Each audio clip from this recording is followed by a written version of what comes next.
So this is part 2 to the Evil Queen reading that I just did.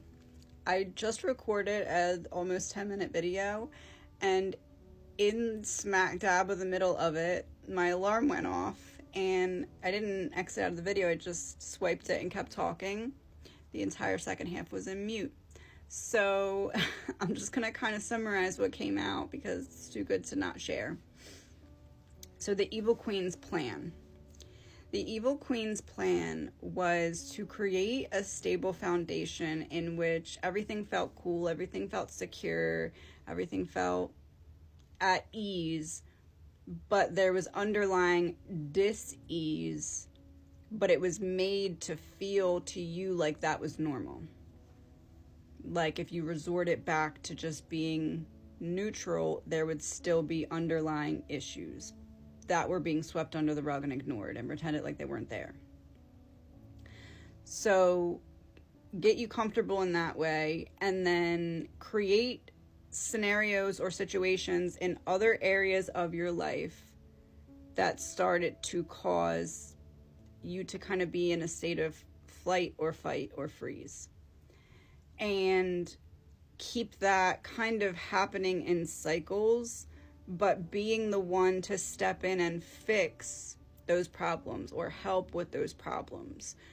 Even though they were the one somehow, some way creating or causing the problems, there was this false savior complex that this person has, this evil queen.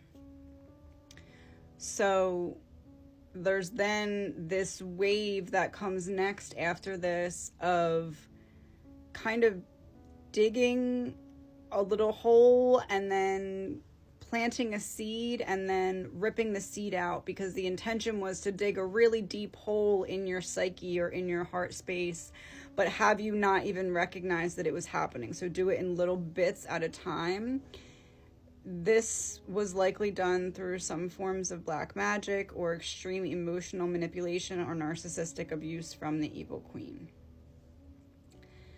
This was all because there's this knowing of you eventually finding out, but at this point it's like needing to make you look crazy, because that's the only solution to this evil queen potentially getting away with this in the 3D. Obviously spiritually not going to happen, but the evil queen still believes there's hope that the 3D reality that they're living in won't fall apart because they won't get caught. And they need to set certain pieces in place so that when you knock the first domino over, they hope they can prevent the rest of the dominoes from also falling. Again, not going to happen, but that's their wish, because at this point they've done so much that they're just delusional. It's everything that they sent out coming back to them, causing a state of hysteria and delusion.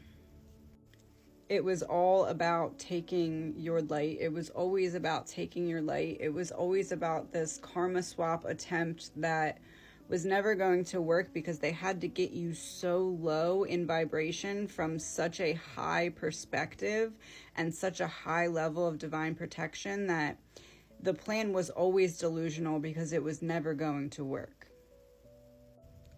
And then my first round of this reading being muted out made me realize this was all an all or nothing thing that had to be done, because the second you start speaking truth, the avalanche that has been built on this mountain right next to their house, hypothetically, this avalanche is about to take out everything that they thought was built on a solid foundation, because they never should have went against you in the first place.